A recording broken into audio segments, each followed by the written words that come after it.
What's up, y'all? Welcome to the Better Than We Thought podcast, where we talk about how our relationship with God, each other, and just life in general is so much better than we thought, all because of the gospel. If you were wondering, my name is still Ian Reyes. I just got a haircut, so there we go. Hannah likes it better. And speaking of Hannah, we have Hannah's childhood best friend.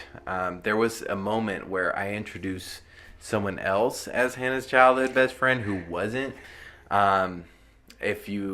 Anyway, I shouldn't do a personal call out. Anyway, but the point is, this is actually Hannah's childhood best friend. It is none other than my friend now, Timothy Oliver. Yeah. Yeah. So, Tim, you didn't like me when when you first heard of me. Let's start. Tell me more. I think that It says something about your relationship with Hannah. Yeah, I think that because we were like so close, it was like our friendship had morphed into more of like we call each other like unbiological siblings. And that kind of was just how I like treated both Hannah and her brother.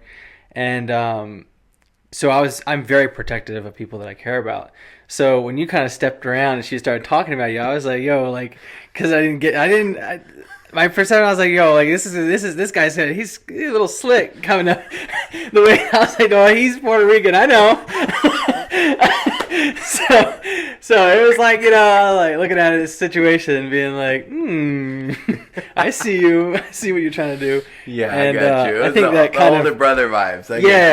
And I think that just kind of was, for a little while, just the way I kind of saw you was kind of like a threat or a potential. And the radar was going off. And I think it was just because I never got to like officially meet you in person and until like the wedding. Yeah. Which is So up to that point, it was like I had to live by faith that you were a good guy, not by my like initial like fear of, hey, what's coming in so hot? Oh my chill out a little bro. bit here. And I think it was just as I got to like have conversations with you and just kind of see how Hannah was reacting, it gave me a little more peace of mind. Sure. And then the more that we get to hang out, it's just like I, in some ways, feel bad that was my initial, like, because I'm like, dang, that was like so way off base, and usually I'm not. Sure. And you're like the first person. I'll admit this. This is hard for me to admit, but you're the first person that I like actually misjudged. The first. like I had to back up a lot. I was like, okay, well, I guess I kind of had that misperception of that. I kind of had that little bit off base. But I received that, bro. I received that. No, and it's true. Like Hannah and I joke. Like our story is definitely like it's descriptive. I wouldn't really call it proscriptive for everybody or prescriptive. But no, I get that, and I think that's something that one of the things that even though I wasn't sure that you liked me or not, but I think one of the things I really appreciated about you early on and that I still do is just your heart for Hannah. And like when you love someone, your radar more easily does detect if someone else genuinely loves and puts them, and by love, right, that's such a big word, but like genuinely like is willing to sacrifice. And one of the things that meant so much to Hannah and I was you and Becky like being there in such a vulnerable time of like childbirth. And I still remember like being in that place. I wasn't even planning on talking about this, but when Ember was born, we've talked about some of the complications that she had with breathing. They had to rush her out. She's got like all these tubes in her, and it's like we just don't know what's happening. And you were right there by my side, bro. And in one of the moments when I really like, looking back, like we talked about this, like it just breaks my heart. Like this little chubby monkey, like is like, oh my gosh, like this same baby that, oh my gosh, she could have passed away on her first day, kind of thing. And like feeling the gravity of that, and yeah, man, you being there, like I feel like the depth of friendship that you and Hannah have has just kind of combined with like some of those like what a like key like serious time, and just also just like that proverb talks about like there is a friend who sticks closer than a brother, and just talking about that principle of like sometimes the people that are most like family are people that aren't our biological family, and that's what we've experienced with you guys. And so anyway, just man crushing on you a little bit. But if you don't know about Tim, there's a lot of things to talk about with you. So you graduated from Liberty, right? Yeah, I went to community college, and then I went to Liberty for music. Was there for 4 years. So I have my bachelor's in music performance, violin performance. Have not yet used that. I was about to make that joke. I was like, yeah, and today you're on an orchestra. But it's my passion, and it's my calling in ministry. I know God has given me a talent in music. It's just that I'm waiting for His clear direction on how I can apply that into my busy life. Sure, and that's you're a small business owner, or operator. Yeah, so I loved music. I was very involved with the program there. I was well known. I'm just a very outgoing type person.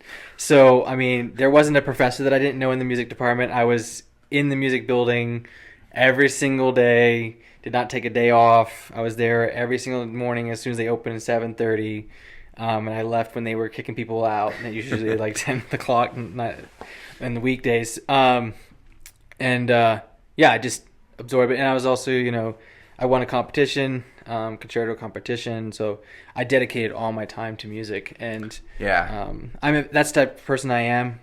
I give my all to things that I care about, and it just kind of translates to, just relationships that I have. I mean, I'm sometimes it's to my fault that I'm a very giving person, but it's not a quality that I hate about myself. I'd rather have that than be a selfish little... No, dude, that is so real. Like, I still remember, like, getting home from the hospital, and you and Becky had, like, laid out gifts upon gifts upon gifts, and cleaned the house, and cleaned our dog's pee and poop, and just, like, everything was perfect when we got home. That was such a special and like, memorable moment. But, yeah, so that's just part of kind of who you are. Yeah. Lesser known, you're a great skier. Oh, yeah. And you had some wild, like, fitness times in college, which we're talking a little bit about. Yeah, I'm love outdoors, very athletic person. College, I took swim class because I had a bad injury from skiing, which has still been, I mean, that's like, 8-9 years ago, and I'm still recovering from that injury. And but yeah, love skiing, love outdoors, camping, all the whole nine works. Grew up in the country, so grew up kind of in the remote areas. Probably some people that are watching this know me, but grew up conservative in the woods. Didn't really go out except for we called it the town day. And that was to get groceries and do lessons. And then there was church day, which was, the day we got to go out to spend the day in a church environment. And love skiing, like I said that. But let me ask you a question, though. And for those of you that are still with us in this intro, let me ask you one more question, which is like, one more. We're not going to end the episode. But anyway, right. What's your journey with Jesus been like? If you could kind of give like a brief overview for the people, because we're not going to put the whole episode focus on that, but I would love for the people to kind of hear your like better than we thought story. Oh yeah, no, I think that, I mean, I'm obviously biased to my walk with the Lord, and I think it's the best story that is out there. But sure. It's been a journey, and I mean, do you want me to start with my background? Sure. I mean, so I guess this is considered a third generation, Seventh-day Adventist. So I just grew up in that culture. And like a lot of people's experiences, I think it was very heavily work based. So I had a lot of, I naturally am wanting to do my best all the time. And I think for me, my walk, if you want to call it that, in the early ages, was always in a very like self-condemning way, that I could never do any better than I'm doing right now. And I was always inadequate. And that was reinforced by my environment. That's not necessarily an intentional thing. It's just an environmental thing. Yeah. And people have that, that's just how life is. You're brought up in a certain culture, you're brought up into a certain environment, and each individually, can be changed, or moved in a different direction. You don't all react the same way in that environment. Yeah. I think just for me, it was a lot harder for me to navigate what God is in relationship to me. Like, it was obviously my goal to be like super close to God, but I always felt like I was climbing the mountain and I was getting to the top. And then before I get there, because like God's reaching out his hand, and it was like always like I was reaching to him and he's reaching down to me. But then right at that moment that I'm almost grasping his hand, it's just like boom, you sin, you have downfall, like, and then boom, you slide all the way back down. And like every time you like slip, you slipped up, and I literally felt that slip up. Yeah. And it wasn't like just a little, I'll get right back up and we'll just chop through. It was like a lot of what's the word I'm looking for? Self-hatred, condemnation. It was just, I just put myself down, and it was like that constant going up and down, up and down, up and down. Yeah. And I never felt like God was there leading me up the mountain. Yeah. It was always, he was waiting at the mountain for me to get there. Yeah. And then that's when we'll have this like, magical relationship with the, with him and his spirit and stuff. So, not to get this really long, but there was a time, you're transitioning in from being a kid to trying to find your own way. As a guy, I think that's something that's not really embraced to like really talk about, because it's like emotions, dudes, you figure it out yourself. And I'm more of an emotional person. So navigating that was a little bit hard for me, because I didn't really have that environment to have mentors that really I felt like I could relate to. Yeah. So influenced and freedom and going to community college, I kind of gave up and thought this was, through breakups, relationships going bad, it's just kind of all comes to, you're like, forget it. This doesn't really actually work. I was like, I'd rather be happy and not give a crap about all this stuff than be miserable trying to do all right. Sure. So for a while, I just was a performing churchgoer. I showed up because that's what my family did. Sure. It was not something that I embodied at all. I didn't think that it was... I had respect for people that chose that. And in some ways, I felt like they were able to achieve that peak. And I admired them in a strange way that they were able to get there. But it's just not for me. And but God, I knew that God was working on my heart through that. Like, there's always that probing behind. Yeah. And there was a time I was dating someone, and it was very clear to me that I had like a dream, if you want to call it a dream, vision, whatever you want to call it. But I had two options. I saw clearly the two different avenues that I could have gone.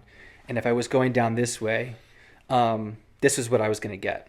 And, and then if you were to choose this direction, this is what you could get. And it was kind of like that crossroads. And so that really shook me. And I was in a relationship, and that really shook me too. And I was like, this is clearly the path. And it was like, this is the path. This is the person. This is the path. Here's the like a hypothetical person. This is the path. And I said, okay. I was at my lowest point, and I was like, I'll give it one more time. And I said, Lord, if you're asking me to give up my person, my dream, what I thought was what I wanted, I was basically putting them on the line. And that was the same exact time that I was touring Liberty. Okay. So what's crazy is I went to Liberty with this person, and I was like, the whole time God was speaking to my heart, and it was like I just could not handle the audible like thing, and I'm like, whoa, this has really just gone crazy. That time, this is within like 3 or 4 days that I had the dream. I had all this stuff going on. I felt while I walked into the music building, looked into the auditorium or the concert hall, and I heard it very loud and clear. This is where you're going to find me. And that was the first time that I experienced a very out of this, like the world just kind of went, and then I felt that like piece of, okay, something's different this time. And I was like, okay, if you're going to make me choose this, and I was praying straight up. I was like, if you don't now hold up your end, I'll curse your name for eternity. And so like I was very wild. Yeah, no, I was like, I will like if you don't hold up, what you're promising me, this is not gonna ever happen. Like I was basically giving him that. This man is gambling his salvation over Liberty University. Like, oh my Lord, God. If this is not you, I'll just curse your name. And from that point on, like my heart totally changed. I went to Liberty. The first semester was the hardest thing because I was giving up everything for this is the last chance I was giving God. Yeah. And he showed up in so many ways. Like it was the first semester that I was there, it was undeniable that God was wanting me to be there. My life changed drastically from then. And yeah, so I know that God led me there at that point, and it was just like, wow. And ever since, that old way of thinking has just been completely demolished. And my walk with God has just been it's not like it gets better. Sure. But in a way it gets deeper. You know what I mean? Like it still is just as good from that moment that I knew that God like gave me salvation, and I had like, wow, this is real. Yeah. It's just gotten I think it's more like you rely on it more.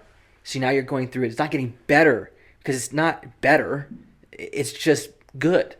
And it's obviously, better than I would imagine it to be. Sure. Because it's something that you don't really understand until you experienced it. But when you experience, you're like, dang, I want this more. Yeah. So then it just develops into like, it becomes it's a fabric of your mindset, how you view things, how you relationships, everything just is absorbed through that relationship that you have with God. And yeah, it's just been, ever since that point, it's just like a switch changed for me. Like I just viewed people differently. Like I did a lot of my problems, like I was able to like really navigate through some really tough things, even though it's growing. But I always knew that it didn't feel like I was like, he was grabbing onto my hand and pulling me up. He was like walking right beside me and like telling me where to step.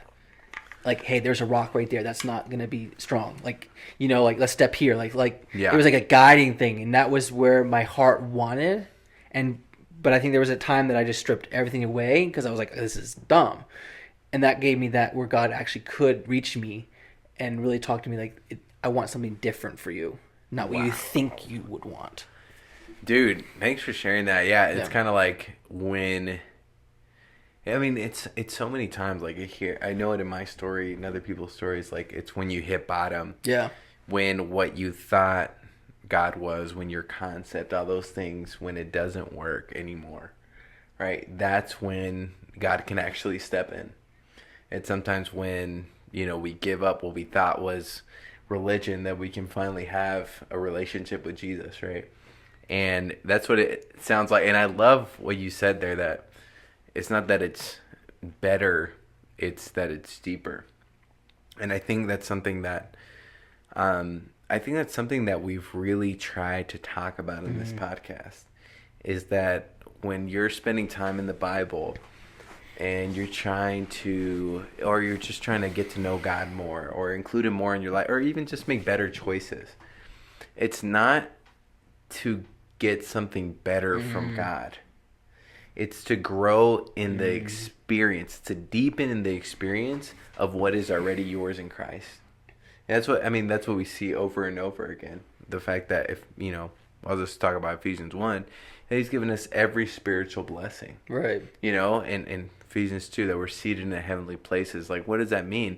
It's that, there's a deeper experience. There's a deeper way for us to experience the gift and the treasures of what is already ours in Christ. And that's that's what I'm hearing in your story, where it was like, yeah, he did this, and as you continue walking this out, you just discover more and more of like, oh, wow, this is who got it. This is who he is on a deeper level, you know?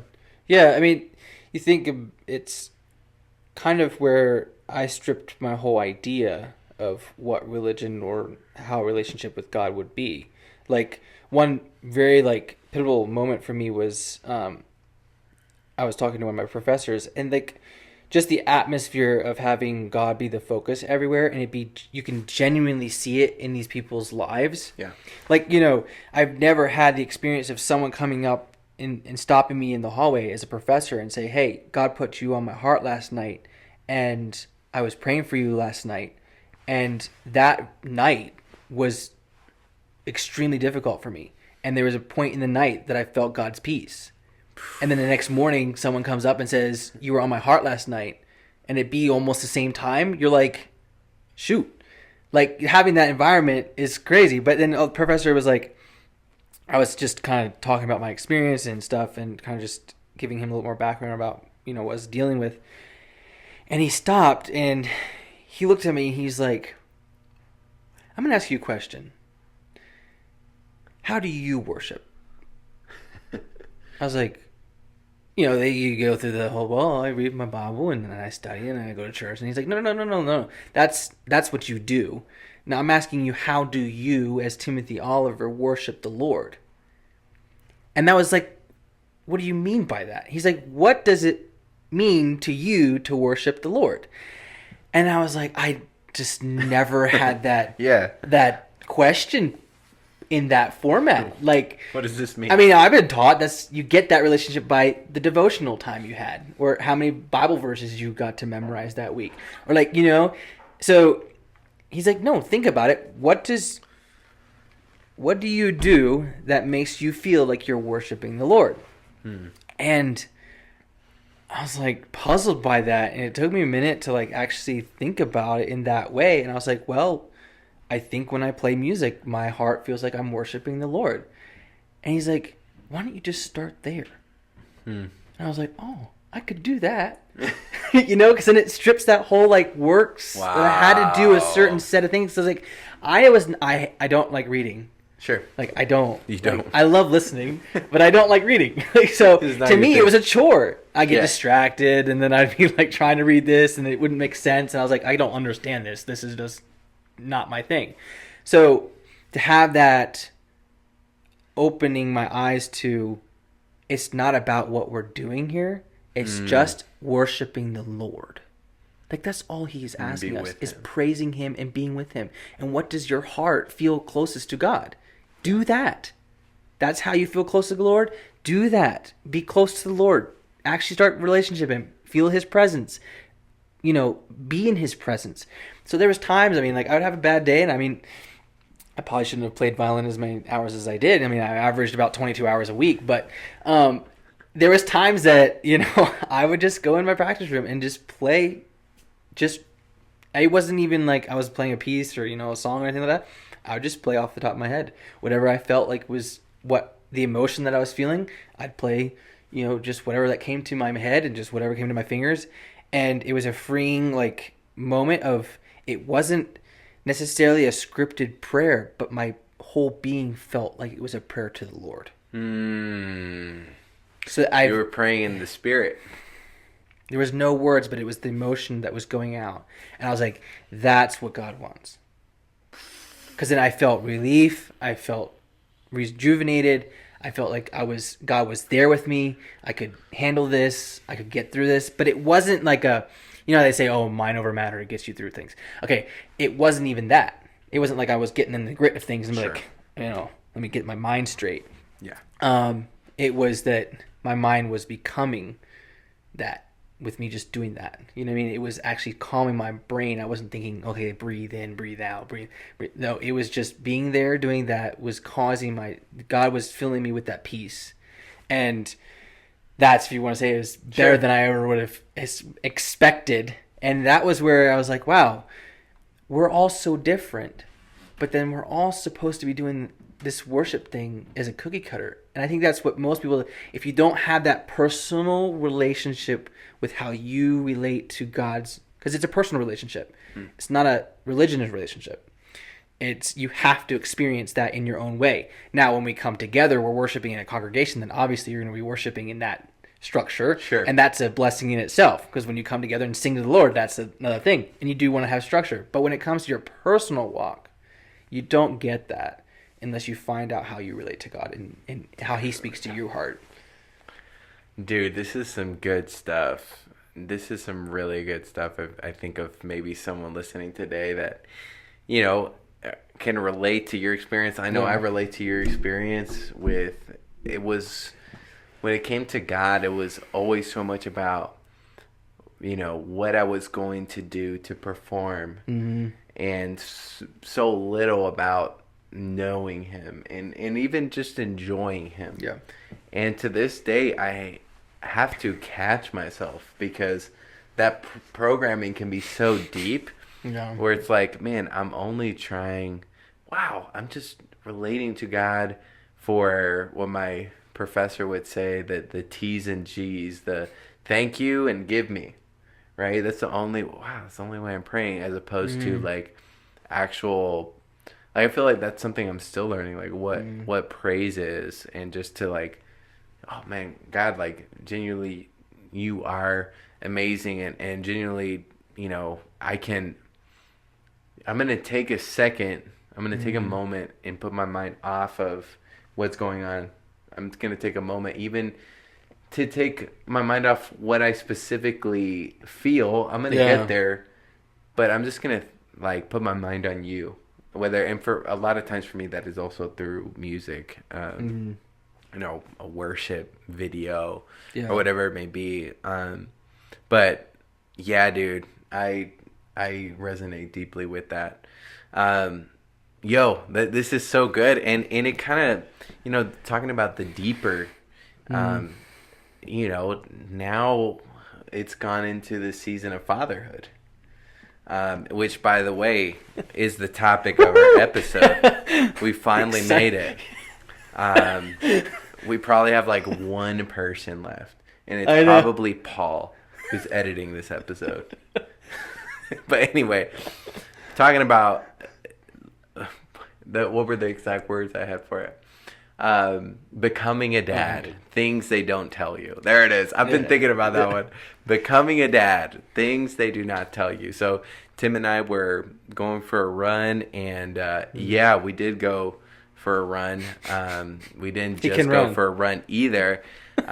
We went for a cold plunge yesterday. Yeah. So anyway, that's for another episode. But you know, we just started kind of like this thing kind of came up about, like, you know, we're just talking about what's going on in our lives on a deeper level, and just talking about, like, you know, there's just not that much. I know you, like, yesterday you shared, like, there's just not that much guidance for young men, and especially in making that transition into fatherhood. And feel free to jump in with anything, but you know, I think of like, oh, you know, your life will never be the same, and it's usually in a very negative connotation. It's like, oh, you're gonna lose your freedom. Yeah. You know, it's not about you, not in a positive way, but in a like, oh, it's not about you anymore, so your life is gonna suck kind of thing. Doomed. And, yeah, exactly. And it's like, you better accept it, and that's your Christian duty as a man now, right? And then there's like, it seems to be this juxtaposition of like, okay, that's Christian man, and then avoid being a worldly man, which is you go and cheat on your wife, and you know, like, you do whatever you want and neglect your kids, and it's like macho. It's like, okay, I guess the only alternative is like this, like, okay, my life is gonna suck as a Christian man kind of thing. And I think even if you look it up, there's like, I was doing some research. I was trying to find a podcast talking about it, and I really could not find some random things. I couldn't really find those gospel-centered conversations. That's not just about, like, like saying like kind of that macho Christianity or whatever, but which is a whole different thing. But yeah, so this thing of becoming a dad, things they don't tell you. What are some things that come to your mind with that, or what's been your experience with it?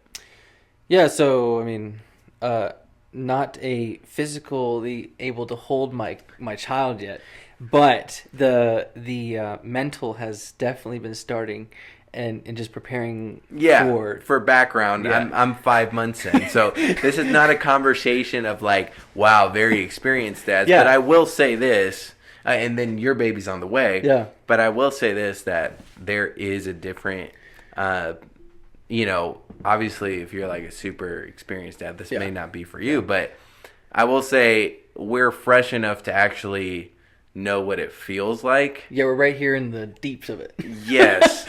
Because I feel like you sometimes talk to like older dads, and they're like, I literally was texting somebody today, and it's like, oh man, I would do anything to go back. Yeah. And it's like, thanks, man, but I'm here. it's like, it's from a I'm not view. Sleeping right now, man. Yeah. Like, but then you just say, you'll get through it. You get through it. You'll push through. You always. So this is a very niche conversation, but Yeah. in case you do find yourself, you're going to be a parent soon. This episode's for you. Yeah. So anyway. That's a good way to put it. I think that for me, what I've experienced is pivoting from, there's one dynamic from being single, and how you view the world and masculinity, and then I think that this is healthy masculinity. I'm not talking about like this. I'm talking about biblical masculinity, and so that's God's character masculinity. Okay, so can you explain what you're thinking for a second? Because I feel like even that. Yeah. Okay. So my idea of masculinity would be, obviously you're gonna have a personal relationship with God, so God's gonna be transforming you every day. You're gonna make mistakes because that's human nature, but the heart condition is pumped by God's own heart. So that's good. The overall lifestyle and how you approach your life is fed by God's grace and His own character. So when you look at the example of how Jesus interacted with people, I think that's the example that we have, the blessing that we have to study His life and have a tangible like role model that we can actually model after. Not just only Him feeding you through, He's changing your heart, but then you also have like an actual real context of, hey, that's an example that I could be, patient with somebody, or like, Jesus would go and feed the poor, and like He would do things so that you model yourself after that. So masculinity to me is being that for the people that you're, in contact with, but it's also more importantly your family. And I think in the family unit, you are the leader, and there's a responsibility that comes with fatherhood and manhood, and just being the leader of your family. So good masculinity starts, with embodying God and His character in you, and then that will translate down to your family. So that's what my description of that's good. Good masculinity. Now there's the masculinity that is like more like, oh, this is my right to control. Sure. Like I am, I was set by God that, we have to, I'm the ruler, like that's not healthy masculinity, because that's controlling, and I think that guys tend to thrive in that, the more high responsibility. They like to be the controller of things. So that's why we need a wife that can help us gently steer through those and point us in the right directions. But masculinity, and real good masculinity it feeds from God. So when I've kind of lost my thought of there, but tying it into, again, some of these thoughts about becoming a dad. Yeah. So I think that as you're coming through it, you're transitioning from being a guy that's out on his own, kind of just living his life as a hopefully great person, and then transitioning to finding his love of his life and becoming a family unit and navigating what does that role look like. and then because you are leaving your old family, and for some people they've already lost contact with that, or they don't have that. Yeah. And they're having to navigate, what does that even look like to be a leader? And so like everyone's experience is a little bit different, but for me at least, navigating from being free to do what I want, well, not free to do what I want, then to semi-free to whatever I want, to thinking that I have the freedom that I want, but still having the authority of my dad. Sure. To then going to being actually my own unit. Yeah. To then becoming the leader and saying, okay, my dad is no longer the leader of where I want to be. Sure. So there's like a handoff that I feel like that's the hard transition too. And now you're starting your own family with your wife, and you're trying to navigate that unit, and then starting to be a dad really makes you think about what you want to be as the leader. How is this going to really, what do I want to translate? And I'm having a son. So now for me, it's like, okay, now he's going to be the next person that, okay, if I'm not what I want him to be, he's going to be something that I don't want him to be as just an individual. Sure. So dang, I'm going to be the person that's teaching him. I'm going to be his role model, because with everything you have a role model of, either it's your biological father, it's adopted father, or just someone that you looked up to. Sure. And so it's just a natural thing for that to happen, and I want to be the best role model for my son. And I appreciate my father and how he was a role model to me.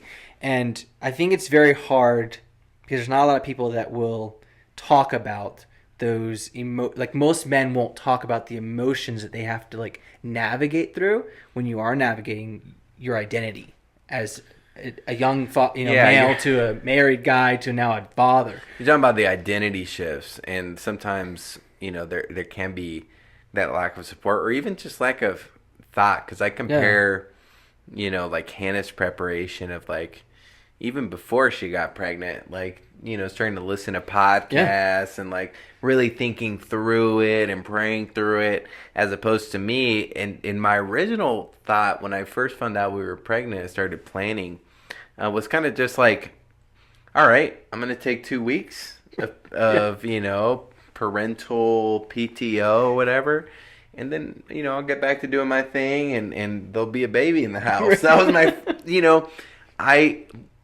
what I didn't expect was what you said, like the identity shift, or what I felt was like an identity crisis. Yeah, no, it is. Of like, whoa, what is happening? What is this? I don't think I was prepared for the mental shift that was about to happen. Like a serious, like hitting a emotional wall, where it's like, what just happened? Yeah, and in the process, and then when she actually came, it was like, yo, what,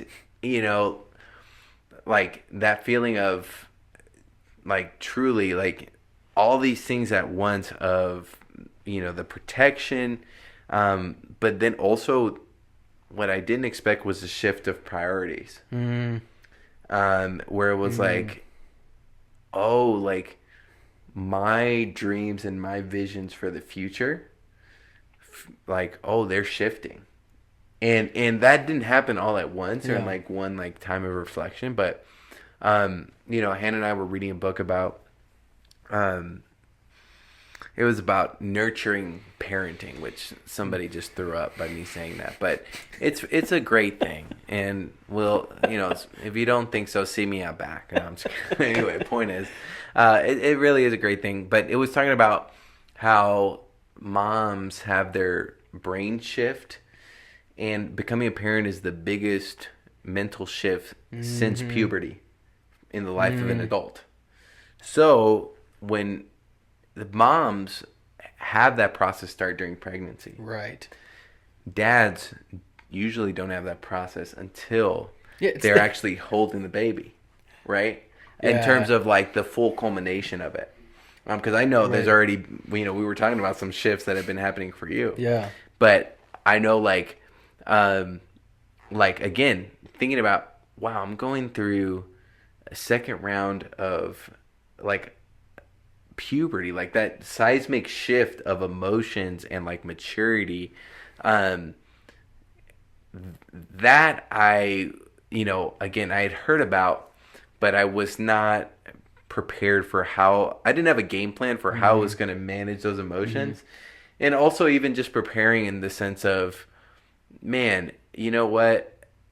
I should really consider, like, again, I didn't realize how the priority was going to shift to so much from, yeah, it's really not about me anymore, but that just becoming a very intuitive thing. Right. And it becoming like my actual desire shifting. Like, not even, yes, wrestling through, okay, I can't do all the things I want to do in that when I want to do them. But what I didn't expect was that how intuitive that was going to be.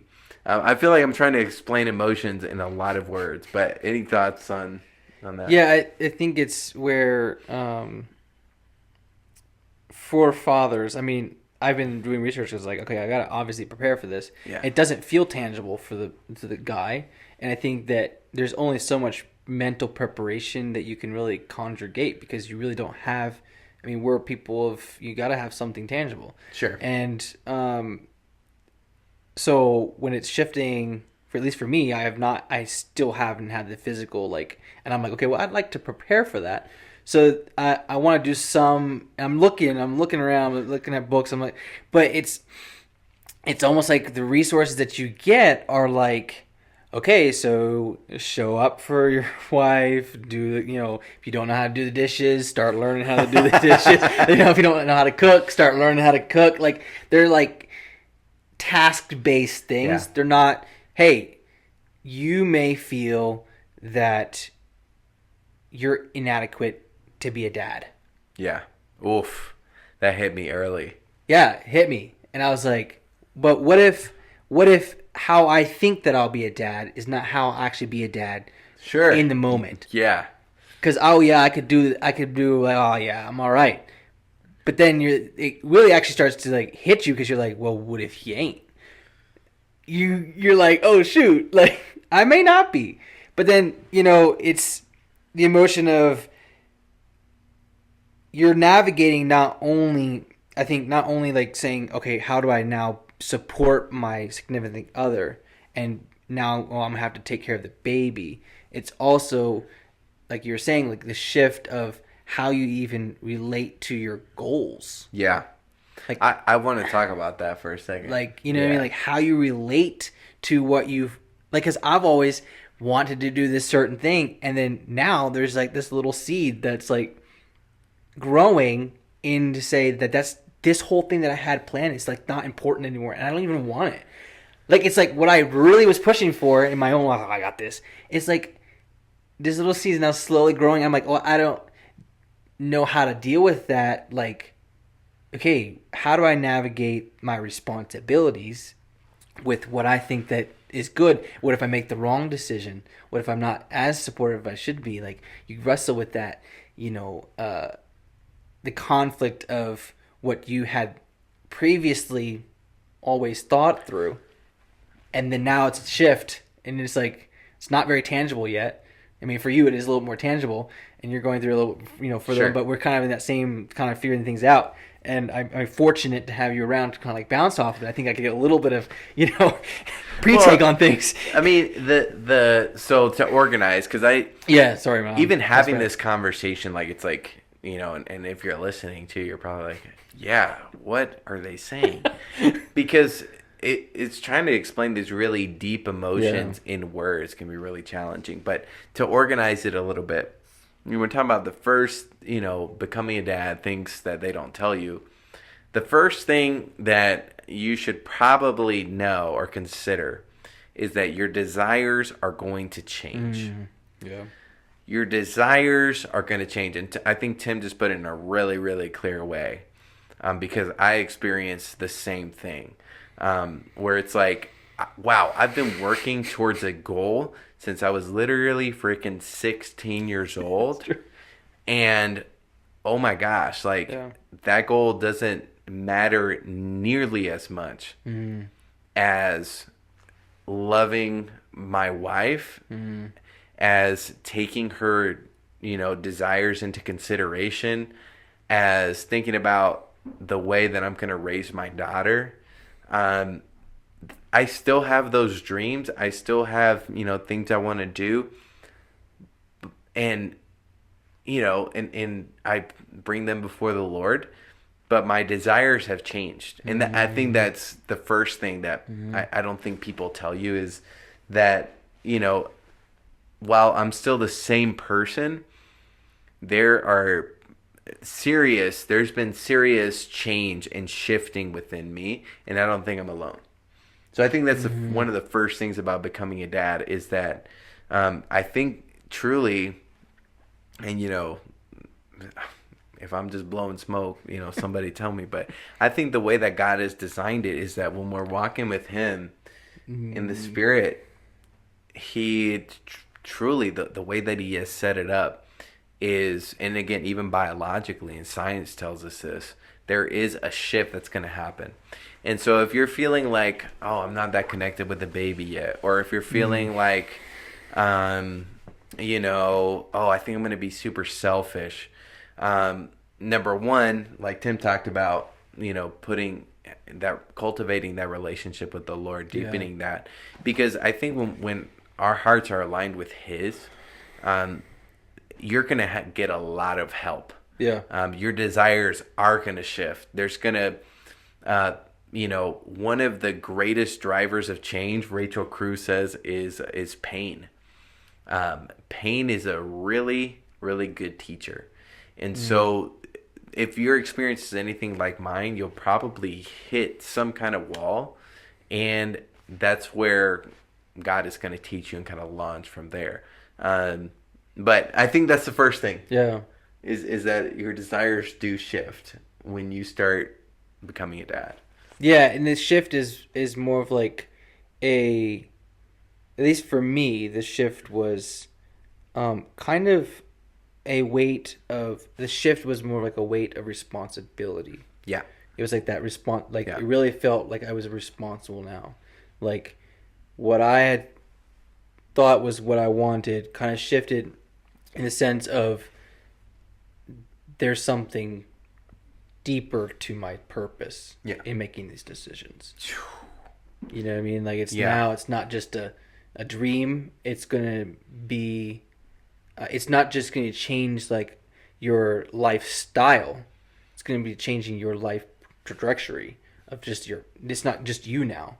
It's going to be now little people's. Yeah. Yeah. And it's not just your wife. Yeah. You're just hanging out. Yeah. Like for me, that was a much easier transition. But then, again, adding that piece of like, wow, now we're tapping into the heart of God as a father. Yeah. And all of the sacrifice that comes with that. But again, I have been experiencing God equipping me again through a change of heart, or even maybe not a change of heart, but like you said, a deepening. Oh, wow, this is what it means to walk in the gospel in this area. And obviously there's so much more to learn. But yeah, I think that's the first thing is the shift in desires. What would you say is something else that's kind of been hitting you as we talk about, becoming a dad, maybe something that people don't talk about? Yeah, I think that there's, at least I haven't, like we were talking about before, is a lot of older, if you ask like people that have, like, gentlemen that have had kids, they kind of tell it in a future or a past type of experience that they had. And it's where it's not necessarily like a coach that would navigate you through those like hard, like, not going to say like a therapist, but in a way it's kind of like a mentor that can actually walk you through that thought process. Yeah. And for me, it's like I'm a type of person that wants to show up, and I know there's other people that are like that. They feel like they gotta show up, and you're battling with inadequacy. But then there's also like navigating through, at least for me, I'm having to learn how to navigate through not completely just giving myself up to that like responsibility. Say more. In the sense of people tell you need to, like, all these things you need to do to support your, you know, your kids, your wife, your household things, your job, your all these things, but they don't talk about supporting yourself. So doing those things in a healthy way. Yeah. Like, you're not supposed to run yourself completely gone. And I think a lot of people are like, you know, you'll just never have sleep anymore. You got to get over that. Just push through it. Like, you're never going to have your life again. You don't have your freedom. It's always just tied down. Like it's always just tied down. Like, you're literally dwindling away in fatherhood until they're gone. Yeah. And then you just hope there's some energy left in you to take care of your grandkid. That's called a dad bod, homie. I mean, it's true. But there's not a lot of talk about, as a father, we're supposed to be, you know, an example to being a balanced person, and being like, say, hey, you are as important as doing. Yeah. So I'm having a hard time with like taking. It's like, sure, it's almost this context. If you are taking time for yourself, you are a selfish father, or you're not 100%. For, you know what I mean? But I'm realizing if I'm not my best, and something that I've been learning is, if you are your 100%, you can be 100% for other people. That's good. If you aren't 100%, so you're actually doing other people a disservice when you're not your 100%. So that can be painful to work on yourself, because the society tells you, if you're doing things for yourself, what you need to do to rejuvenate yourself, to become your 100%, you are now failure. And you're not at your responsibility as a man. You know, just do it. I feel like that's unhealthy. And I don't think there's a lot of talk about, what does it mean to have a balanced life as a leader of a family, and as a father. What does it mean to be good for yourself? It's like Craig Rochelle says. He says, everybody gets better when the leader gets better. Right. And that's what I experienced too, is that I really am the culture setter in my home. That can be experienced in marriage, but I think it really starts becoming even more clear when you have, moms go through so much, and for good reasons. There's a lot more, I think, resources for moms, because, man, oh my gosh, it's incredible what they go through, and they're trying to recover at the same time as taking care of a baby and all those things. But it's funny how, when I'm in a good place, and sometimes it can be very, very simple. Yeah. Literally a 20-minute pickleball session, or just making sure that, I'm eating in a balanced way. Or, I'm going to take that time to watch pickleball, or whatever it may be. I just talked about pickleball twice. It happens. I'm addicted. But the point is, when I am taking care of myself, it makes it so much easier for Hannah to take care of herself. Because one thing that I was finding is that my lack of example of taking care of myself made her feel like she couldn't take care of herself. She was thinking, oh, I have to push through. And it's not something that I told her. In fact, I was telling her the opposite. But when I'm not prioritizing that, it sets the culture right, that, the expectation here is that we just keep going, we keep going. And so I think the second thing that people don't talk about, right, when you're becoming a dad, is that you still have to work on you. So it's kind of a paradox. On one sense, the good news is you're going to have this desire, and God is going to equip you. And you can have the confidence that God is going to equip you, and He has equipped you in light of the gospel with everything you need for life and godliness. So there is that confidence. Yeah. that, man, God really is going to equip me also to be a father, and he's going to give me the desires I need to make the necessary choices, to overcome the feelings of inadequacy, the feelings of lack of confidence. No, he's going to give it to me in the right moment. But there's the paradox of, at the same time, I need to take care of myself. And I will say, some on a day where you only got 3 hours of sleep, right? Because it's going to happen, right? It can look like a 30-minute nap, but it's saying, you know what? I am not God. I cannot solve all my wife's problems. I cannot be everything to everyone. It means saying no. Because that's another part of it, the boundaries aspect of self-care. If you're not setting boundaries, what I find is, if I don't set boundaries in my work or with my extended family, that influence, is what robs. If I think of what robs me of taking care of myself, which then affects my family because I get home all grumpy and exhausted, and that sets the tone. It's me saying yes to too many things that are unnecessary. So saying yes to the unnecessary is what then, compromises on my ability to do what's in my heart, which is to be a present and peaceful and loving father. Does that make sense? Yeah. Well, there's that sense of, I think it's just a culture thing that, you're trying to be, you're trying to be this. I think it's, if you're a good father, obviously some guys, think, I don't really care.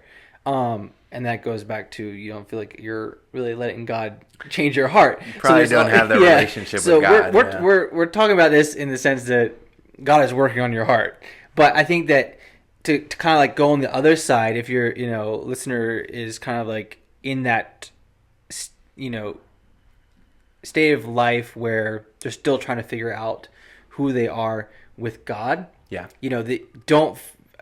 That's a lot of guys can put a lot more pressure on themselves than they should. And I think that, at least for me, that's how I do things. I just put too much pressure on myself. I'm having to relieve that. Like, I'm going to take that burden off. Let God take that burden off. Sure. It's not my responsibility. I can let that go. But let's say there's a listener that's kind of like going, okay, yeah, well, I'm still figuring out that thing, but it's kind of like that. I don't necessarily want to be the dad.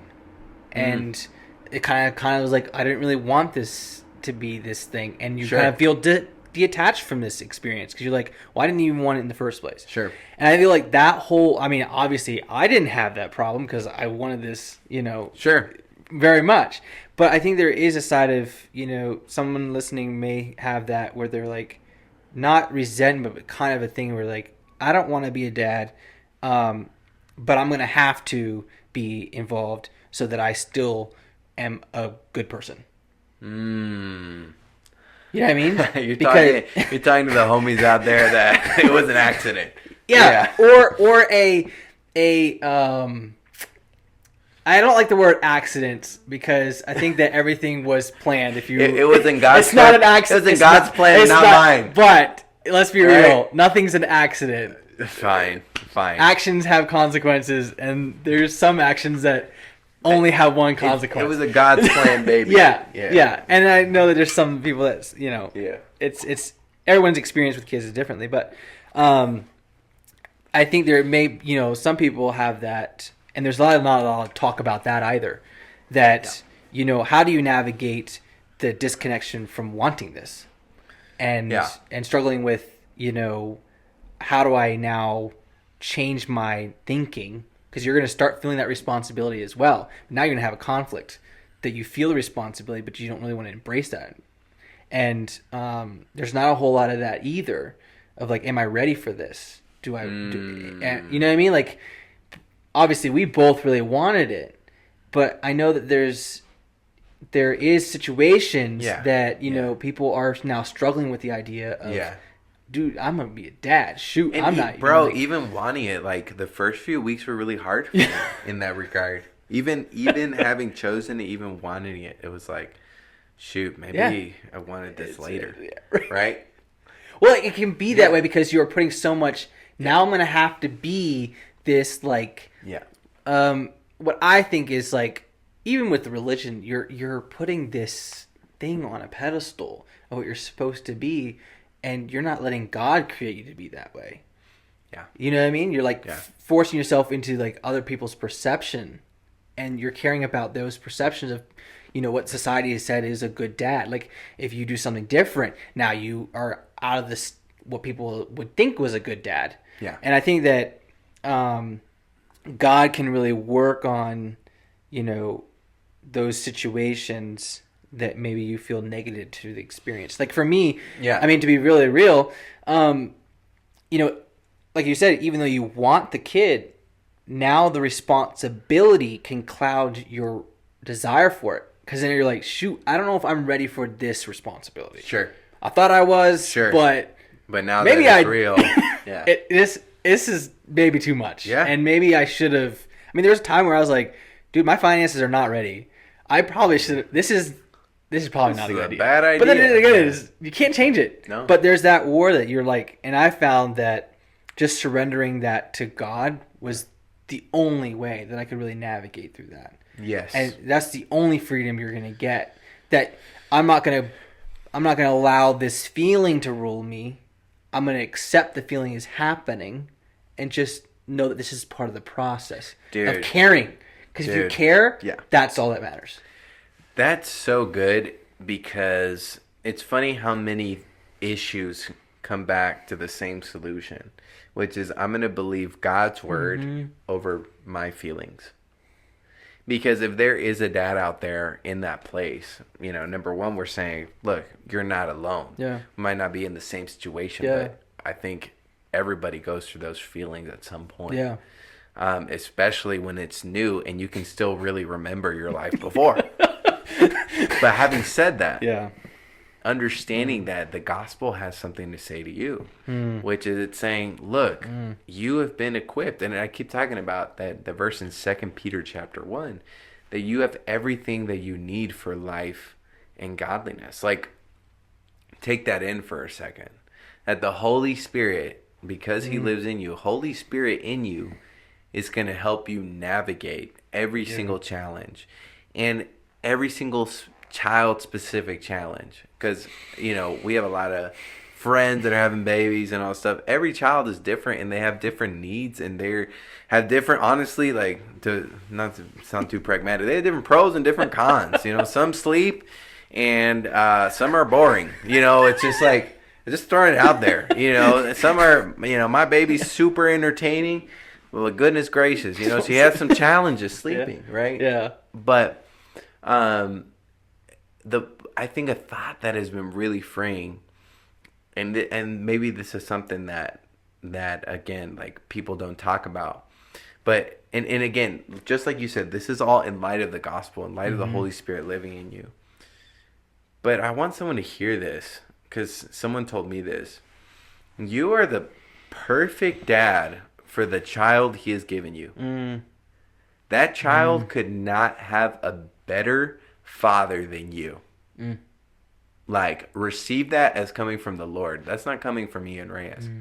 That's coming from the Lord, who predestined us in Christ Jesus for adoption into himself. Ephesians 1, that he predestined us for good works that he prepared beforehand, that we should walk in them. That he knew every single day of our lives before we even walked into them. And so it may feel like an accident, or it may feel like your kid's kind of a jerk or annoying. But guess what? You were made for that child. You are equipped for what that child needs. You are equipped to show that child God's heart.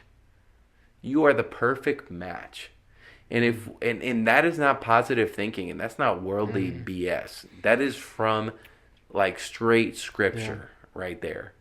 That God, he knew in advance. It's God's foreknowledge and understanding that, man, if he has even, and again, this goes out to the homies out there. I don't know why I keep saying that. It's like I'm in the 90s. This goes out, I'm going to say it again. This goes out to the homies out there that, look, you made a mistake, all right? You had a baby. Probably shouldn't have, you know, and maybe straight up in the scripture, you know, you shouldn't have. But you got Romans 8:28, and right now, instead of running away from God, would you lean into God? Mm-hmm.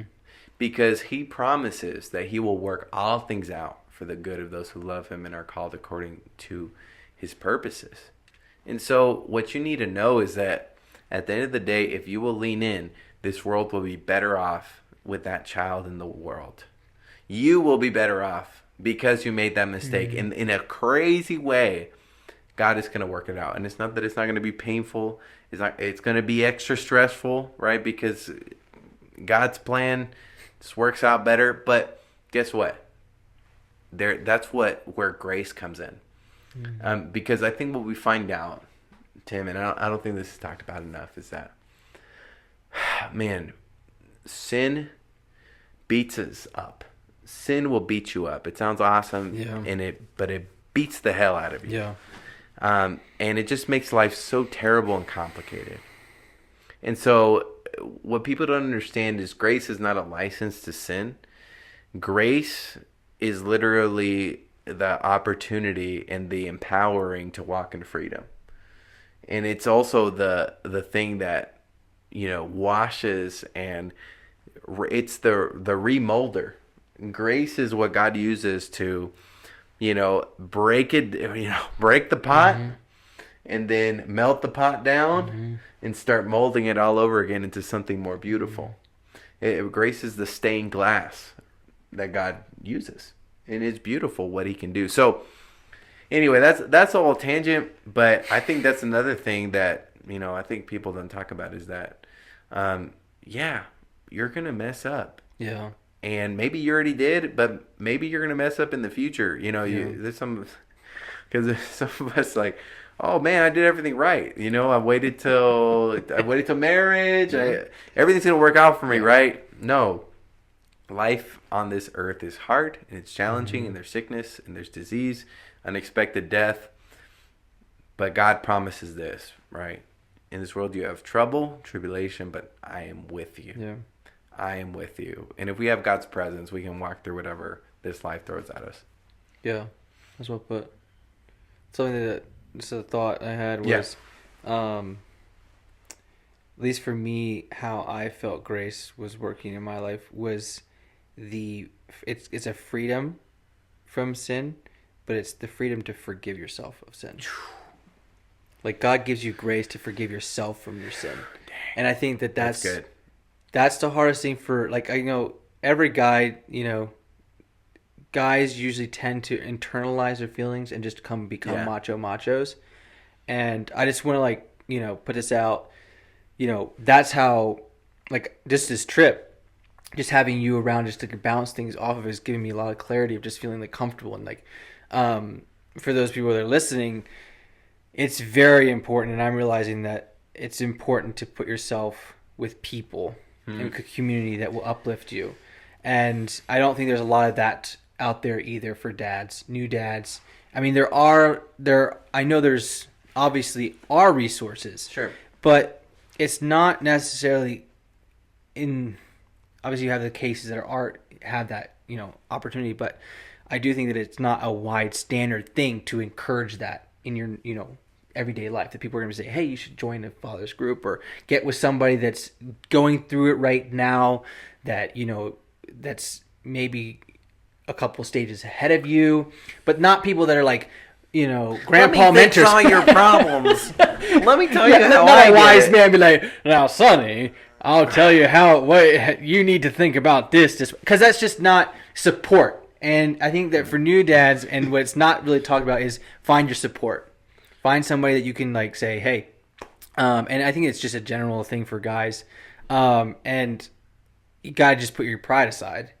And it after you do put your pride aside, you actually get, I think for me, I actually get more proud of myself when I put my pride aside, because I can be more proud of the person I'm becoming, not how people perceive me. Wow. And your pride is what keeps you from telling people how you're feeling, because you want to look the certain way. Yeah. But you actually want to be putting that aside so that you can be a better person. And so Yeah, I think there's a lot of, at least for me, is there's not a lot of talk about, overall transitioning and becoming a dad. Yeah. And those things that you should probably do. Reach out, and it has to be something you do because you know it's going to make you a better person, even though it's really painful. Like you said earlier, it's like you don't grow unless you're in pain. And you should embrace that pain in this transition and becoming a dad because it's going to make you stronger. And at least I'm now leaning really hard into the pain of this, of transitioning, and just coming into fatherhood is like, okay, shoot, I feel like it's all so much, but let me just run with God's strength and hit this and know that through this process, I'll come out stronger. And something one of my pastors told me in the past was kind of think of like going back to God will equip you. Yeah, is that he said that warriors go through training, and you can't just expect you're going to be the strongest warrior without the most training. Sure. And so that was like a big thing for me was God has you going through training to be the soldier that he needs you to be to fight the fight. And that's like a calling that every guy, I believe, is God is calling each man to be, one of his soldiers to fight the good fight. And for me, transitioning, becoming a dad and married, and then becoming a dad, and now this is gonna be my life. There's obviously sacrifice of I can't just on the whim just kind of do my own thing. Sure, I have to also consider my family now. Yeah, but even though it's difficult, I'm embracing that because I'm like, God is on my side. And the more I can be through this and test the times, am I pushing through this difficult, not just backing away from it and being like, I'm just going to go watch some TV. Or some people just go video games or, go to the gym and just pump some iron for hours on end and just clock out. But I'm saying, okay, I'm going to do the things that rejuvenate me so I can go back to the fight. Get that rest that I need, and then go right back to it. And that's like the next biggest point for me that I think that is not talked about is that support. And being confident in just fighting that support. Yeah, I mean, I'm hearing two things. I'm hearing one thing, the strength that is developed in you through going through this process of even preparing for fatherhood. Yeah. And then for me, even being a few months into having her born, I resonate with that. The strength of character that God is developing through this experience, through consistently going through uncomfortable things, how God is using that, to honestly, to make me a stronger person, a more resilient person. So there's that. And then there's also the piece of you can't do it alone. Mm-hmm. And so that's the piece of friendship. Yeah. And what I would add on to that is something that has been so essential. I didn't know how important this was going to be. But Ember was set to be born in September. Ember, anyway, nice. September. I'm a dad now, I got you. Dad jokes, dad puns. Ember was set to be born in September, and I started counseling. I started reaching out, and that's something I felt like I needed to do that. I started reaching out to a counselor. And I messaged a few of them, and I told them my situation. I'm going to be a dad. I'm going through a lot. I'm trying to figure out, what this is going to look like. I would like someone to support me through that. Because a counselor, like, they are that person that, at least a good counselor, is not just going to give you much of advice.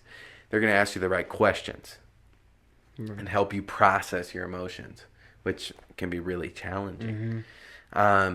They're going to ask you the hard questions. And that has been a lifeline for me in this process, has just been regular counseling with a guy who is a dad, who's further down the road, but is emotionally aware because he's a counselor, and has been helping me just process the crazy feelings and then the ups and then the downs and all of that. That has truly been a lifeline, because I think something they don't tell you is that even if you have a wonderful relationship with your wife, which I love my wife so much, she's so emotionally mature and I love talking to her, she's my best friend.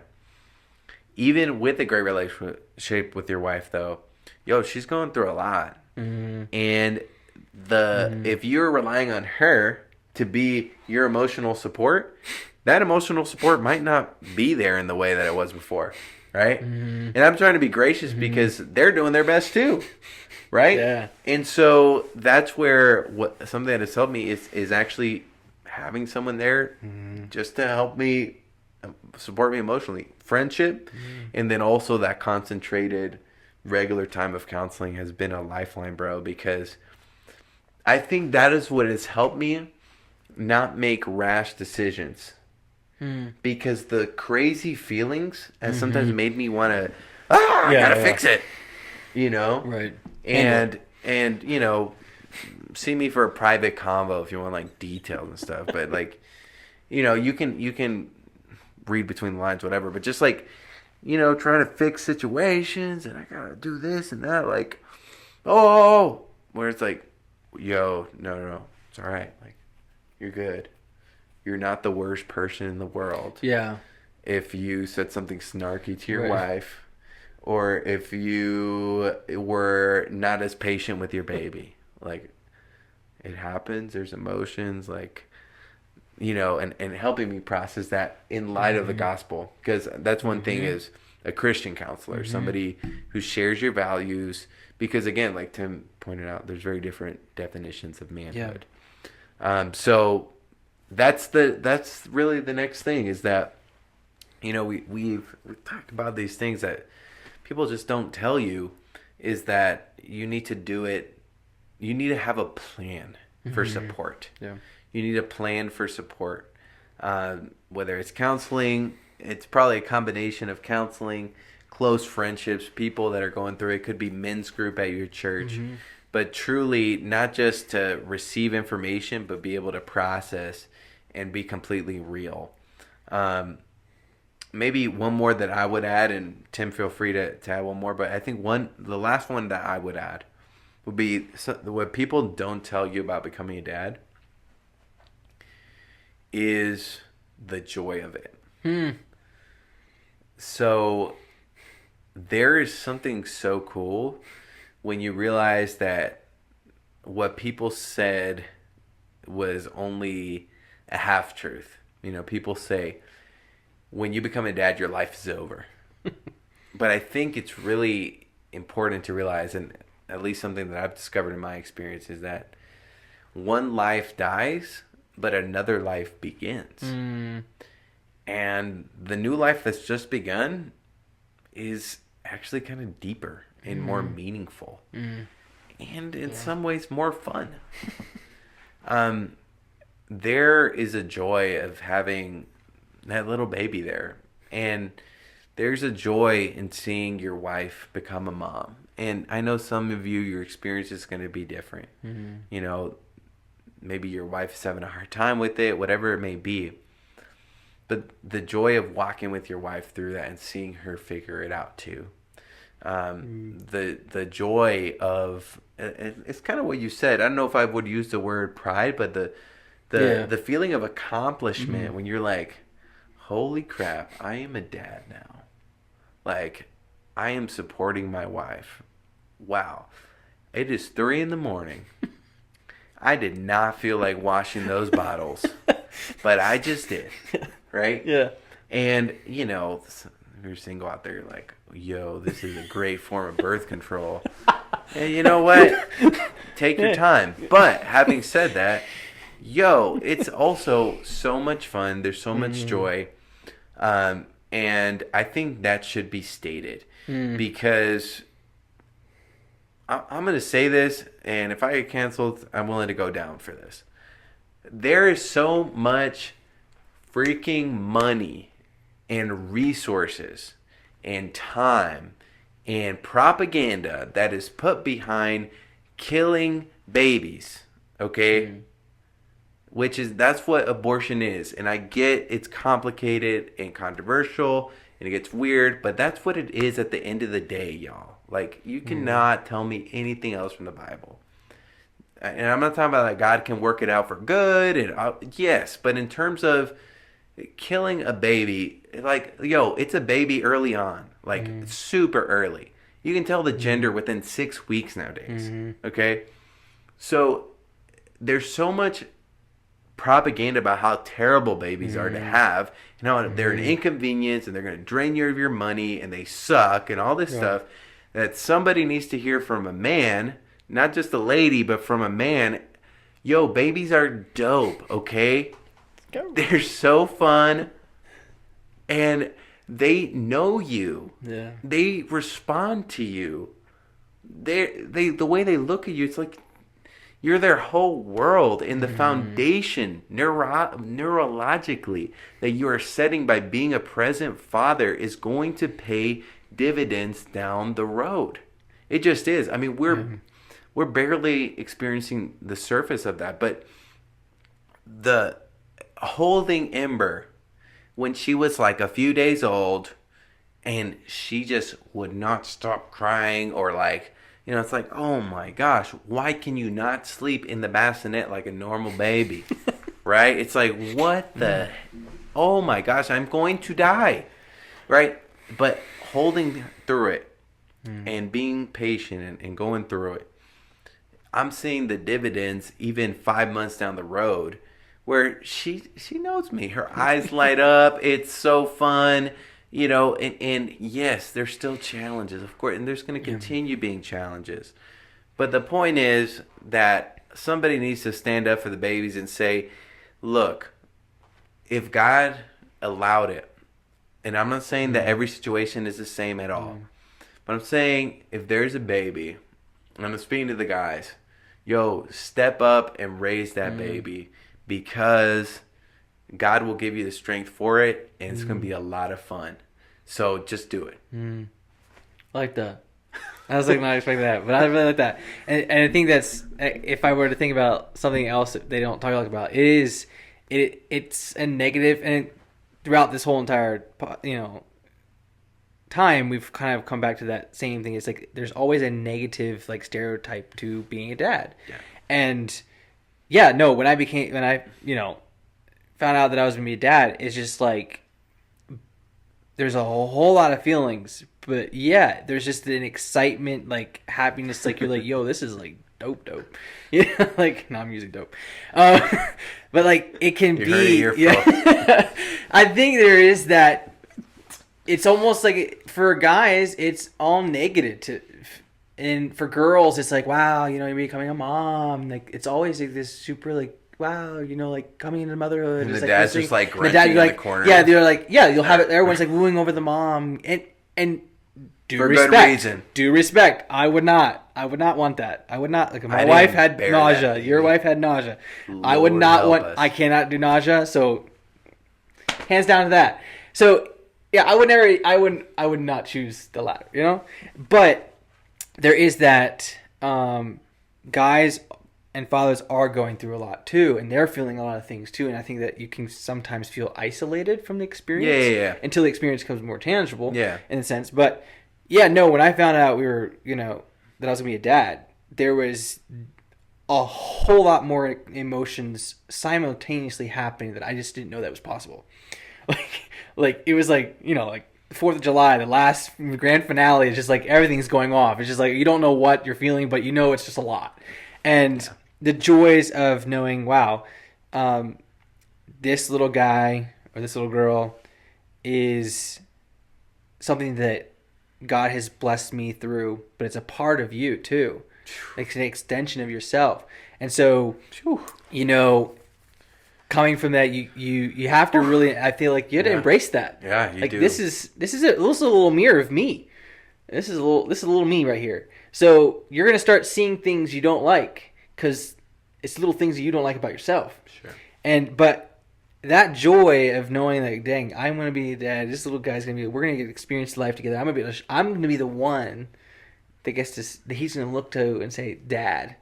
And I get to show him the world. I get to show him these experiences, and embrace being a dad. And I think that the more you embrace that joy, and the more you embrace that just opportunity to be a father, the more you can experience those positive things about the experience. That's good. That is so good. That it will start to help you just feeling that, excitement. Just get into it. Like you said, be a dad. Be a good dad. Enjoy the process. At least for me, I'm like now learning that I just need to enjoy it instead of getting like overwhelmed by it. Just like let me lean into that positive thing and just sit here and really realizing that I'm going to be a dad. Everything's going to be okay. Many people did it before me. My dad did it before me, Sure. and I get to have that blessing of God saying, here's a little person that I want you to bring in the world. And, that's a great responsibility. But there is, I'm ecstatic all the time. Sometimes I don't want to show it because I'm stressed out, but there's like a deep sense of like, ooh, yeah, like, like I got this, I'm a dad, like I'm gonna crush it. It's like, I think that's something that And that's something that God gives us. Yeah. There is a joy in living in something that God designed and that God gave us. And so that's another thing. And I think we'll end there. Yeah. I think the last thing, the joy of being a dad is something that don't tell you. People don't always talk about. So, man, that was a wild ride, bro. Yeah. I shouldn't have expected anything less from having you on the podcast. I loved it. Thank you for your time. Thank you for being on. Glad to be here.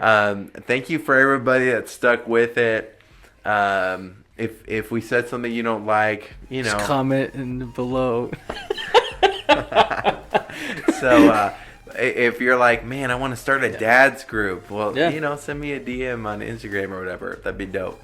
Because actually, you were talking about, I was just thinking, I was like, yeah, man, that would be cool to have. That there does need to be more conversations of fatherhood in light of the gospel.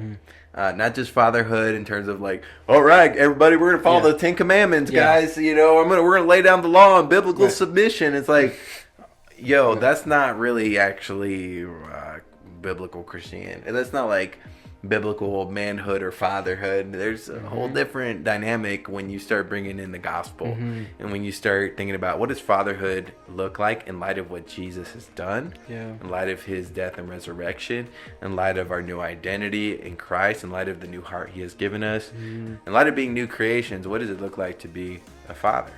So we'd love to have more conversations of that, but everybody listening to this, we love you, dads. Special shout out to you guys, especially if you're going to be a new dad. God's got you, and you have what you need. So, anyway, thanks for listening to the Better Than We Thought podcast. Looking forward to talking to you guys. What was I saying? Seeing you guys again shortly.